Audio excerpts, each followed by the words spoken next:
नमस्कार दोस्तों, मैं हिमालय सिंह और आज की इस वीडियो में हम बात करने वाले हैं पावर स्टार पवन सिंह के गाने के बारे में, जिस गाने का नाम है राजस्थानी घाघरा।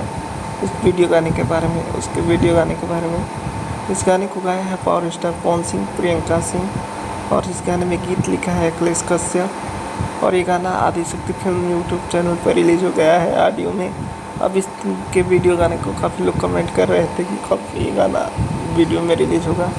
तो इस गाने का वीडियो गाने का रिलीज डेट आ गया है, मतलब अभी कंफर्म नहीं हुआ है, लेकिन बहुत जल्दी आप लोगों के बीच ये गाना आदिशक्ति फिल्म पर आ जाएगा, क्योंकि इसके एडिटिंग में थोड़ा सा काम बाकी है। उसके बाद इसका पोस्टर बनाया जाएगा और उसके बाद ये गाना आप लोगों के बीच 1 से 2 दिन में आप लोगों के बीच मतलब आ जाएगा राजस्थानी घाघरा का गाना का वीडियो।